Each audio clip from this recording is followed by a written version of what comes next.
এই মুর্শিদাবাদ শহর যার নামের জন্য বিখ্যাত, সেই নবাব সিরাজউদ্দৌলাকে কিভাবে হত্যা করা হয়েছিল, তাকে কিভাবে বন্দি করা ছিল এবং তার কবর কোথায় আছে, তো সবকিছু আমি আপনাদের সঙ্গে শেয়ার করব। তো প্লিজ কন্টিনিউ ব্লগটি দেখতে থাকুন। নবাব সিরাজউদ্দৌলা ছিলেন বাংলা, বিহার, উড়িষ্যার শেষ স্বাধীন নবাব। 1756 থেকে 1757 সাল পর্যন্ত তিনি রাজত্ব করেছিলেন। তার রাজত্বের সমাপ্তির পরই বাংলা তথা গোটা ভারতীয় উপমহাদেশে ব্রিটিশ ইস্ট ইন্ডিয়া কোম্পানির শাসনের সূচনা হয়েছিল।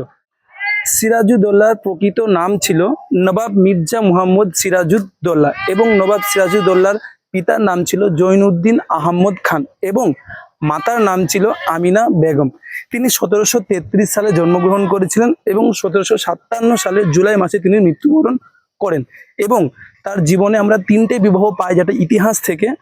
প্রথম স্ত্রীর নাম ছিল উমদাদুন নেসা বেগম এবং দ্বিতীয় স্ত্রীর নাম ছিল জেবুন নেসা বেগম এবং তার সব থেকে প্রিয় স্ত্রীর নাম ছিল লুৎফান্নেসা বেগম। এবং তিনি ধর্মে ইসলাম ছিলেন এবং তিনি শিয়া মুসলিম ছিলেন। এছাড়াও তিনি দুটি সব থেকে বড় যুদ্ধে অংশগ্রহণ করেছিলেন। প্রথমটি হচ্ছে 17 বছর বয়সে, যেটা বর্গির হাঙ্গামা বলি, এবং এটি তার জীবনের শেষ যুদ্ধ লড়েছিলেন, যেটির নাম হচ্ছে পলাশির যুদ্ধ। নবাব সিরাজউদ্দৌলা তার নানা আলীবর্দী খানের কাছ থেকে মাত্র 23 বছর বয়সে বাংলার নবাবের ক্ষমতা অর্জন করেছিলেন। এতক্ষণ আপনাদেরকে আমি নবাব সিরাজউদ্দৌলার পরিবার সম্বন্ধে বললাম, কিন্তু উনি কিভাবে বন্দী হয়েছিলেন সেটা এখনো পর্যন্ত আপনাদেরকে বলিনি। তো আমি ছোট্ট করে আপনাকে বলছি, উনি বন্দী হয়েছিলেন প্রধানত পলাশির যুদ্ধে। যখন উনি জানতে পারলেন যে আমাদের পরাজয় নিশ্চয়, মির্জাফর যে বেইমান করেছিল, পলাশির যুদ্ধ একটা অন্য বিষয়, ওটা বলতে গেলে পুরোটাই ওর উপর একটা ব্লগ বানাতে হবে। তো আজকে আমি ছোট্ট করে বলছি। তো উনি যখন পালিয়ে এলেন মুর্শিদাবাদের রাজধানীতে, তো উনি যখন পালিয়ে এলেন এবং যুদ্ধক্ষেত্র থেকে যখন মির্জাফর রাজধানীতে এসে দেখলেন যে নবাব সিরাজউদ্দৌলাকে উনি খুঁজে পাচ্ছেন না, তখন উনি চারিদিকে লোক পাঠালেন নবাবকে খোঁজার জন্য।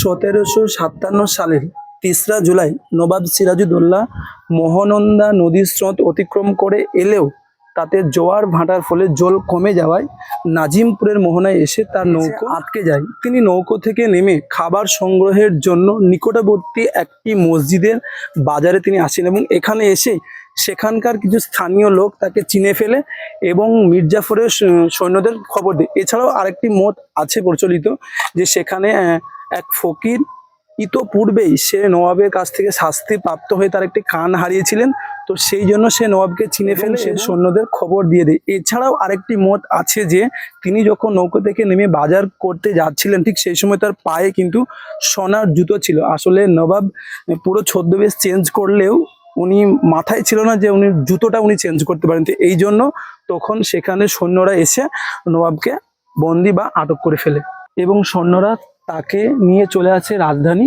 মুর্শিদাবাদে।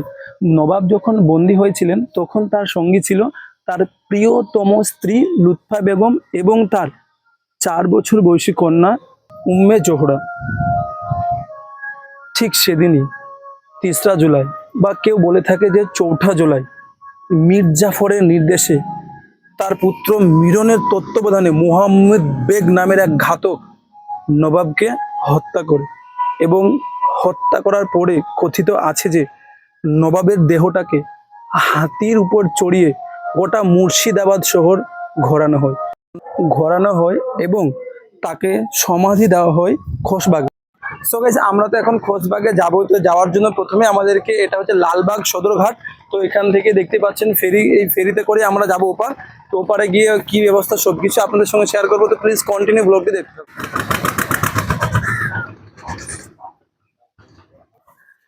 সো গাইস, আমরা এখন উঠে পড়েছি নৌকোতে। তো যেহেতু খোশবাগ ভাগীরথী নদীর পশ্চিম তীরে অবস্থিত, তো ওখানে যেতে গেলে আপনাকে এই লালবাগ সদরঘাটে আসতে হবে এবং এখানে জনপ্রতি আপনার যদি কোনো যানবাহন ছাড়াই ওঠেন নৌকোতে পার হওয়ার জন্য 5 টাকা লাগবে।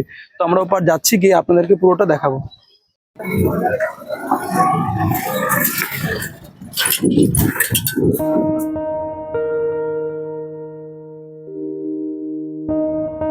তো গাইস, আমরা এখন সেই খোশবাগ বাগানের সামনে চলে এসেছি। তো এখানে বেসিক্যালি এন্ট্রির জন্য কোনো রকম টাকা পয়সা লাগে না, আপনি বিনা টাকাতে এখানে এন্ট্রি করতে পারবেন। আর জায়গাটা এতটাই সুন্দর, মনোমুগ্ধকর, চারিদিকের দৃশ্য কিন্তু সুন্দরও বলছি, বাট দুঃখ হচ্ছে যে এখানে আমাদের সেই বাংলার শেষ স্বাধীন নবাব সিরাজউদ্দৌলা এবং তার পরিবারের অনেকেই এখানে চিরনিদ্রায় শায়িত হয়ে আছেন এই খোশবাগে। সো গাইস, আমরা এখন আছি খোশবাগে। এই খোশবাগ কথার আক্ষরিক অর্থ হলো সুখের বাগান, যেটি নির্মিত করেছিলেন আমাদের বাংলার নবাব আলীবর্দী খান। খোশবাগ তিনি মূলত তৈরি করেছিলেন নিজে একটু মনে শান্তি থাকার জন্য, কেননা তিনি যতদিন রাজত্ব করেছিলেন তার সময় মারাঠা বিদ্রোহ, আফগানি বিদ্রোহ, তিনি বেশিরভাগ সময়টা যুদ্ধেই কাটিয়েছিলেন। তো সেই জন্য তার মনটা একটু আরাম দেওয়ার জন্য তিনি এই যে দেখতে পাচ্ছেন এই খোশবাগ তিনি নির্মিত করেছিলেন, এবং এখানে মূলত বেশিরভাগ সময় কোরআন পাঠ করা হতো, এবং তিনি এসে একটু আল্লাহ বলুন, ঈশ্বরকে বলুন, নিজের মন থেকে শান্তিতে এখানে ডাকতেন। তো সেই জন্যই মেনলি তিনি খোশবাগ তৈরি করেছিলেন। মূলত নবাব সিরাজদৌল্লা ও আলীবর্দী খান সহ নবাব পরিবারের প্রায় 34 জন সদস্যদের কবর এখানে দেওয়া আছে। 1757 সালে পলাশী যুদ্ধে সিরাজদৌল্লার মৃত্যুর পর যখন মির্জাফরের হারামে নবাব সিরাজদৌল্লার স্ত্রী লুৎফুন্নেসা বেগমকে যোগ দিতে বলেছিলেন, কিন্তু তিনি সেখানে যোগ না দিয়ে ঢাকাতে পালিয়ে যান। পরবর্তী সময় তিনি মুর্শিদাবাদে ফিরে আসেন, এবং তিনি এই মুর্শিদাবাদে ফিরে এসে এই যে খোশবাগে তিনি থাকেন, এবং এখানে তিনি 108 ধরনের গোলাপের চাষ করেছিলেন এবং নিজের স্বামীর কবরের যত্ন নিতেন। এবং বেশিরভাগ সময়টা তিনি এখানে প্রতি শুক্রবারে তিনি বেশিরভাগ সময় লোক ডেকে আনতেন এবং এখানে কোরআন পাঠ করাতেন। তো সেই জন্যই এই খোশবাগের তাকে 1790 সালে যখন তিনি মৃত্যুবরণ করেন, সিরাজদৌল্লার কবরের পাশে তার কবর দেওয়া হয়। সো গাইস, এবার আমরা তো যাচ্ছি সেই বেগম লুৎফুন্নেসার কবর দেখতে। তো এখানে জুতো খুলে আসতে হবে, তো আসো আসো আসো, ভেতরে আসো, ভেতরে আসো।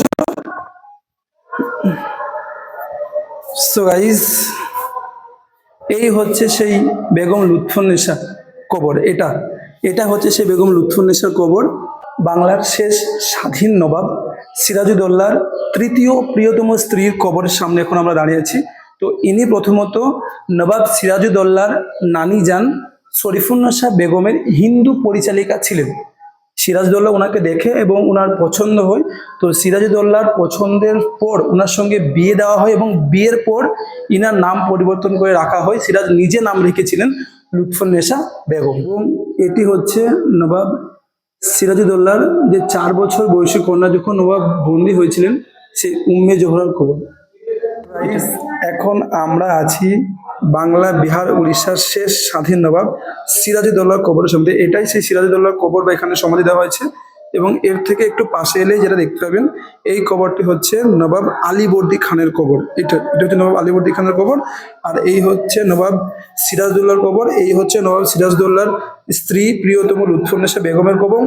এটি হচ্ছে আলিয়ার কবর। এছাড়াও এখানে রাখছো গাইস, এবার আমি সিরাজদৌল্লার মা আমিনা বেগম এবং বেঈমান সেই ঘসেটি বেগম এবং সিরাজদৌল্লার নানি যান শরীফুন্নেসা বেগমের কবর দেখাবো। তো আসুন আপনার আমার সাথে।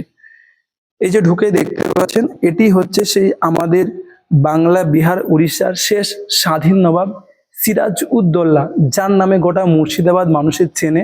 তো তার মায়ের কবর এখানে দেওয়া আছে, তিনাকে সমাধি। এবং ইনি খুব পবিত্র, ভালো মানুষ ছিলেন এবং নামাজি রোজাদার ব্যক্তি ছিলেন।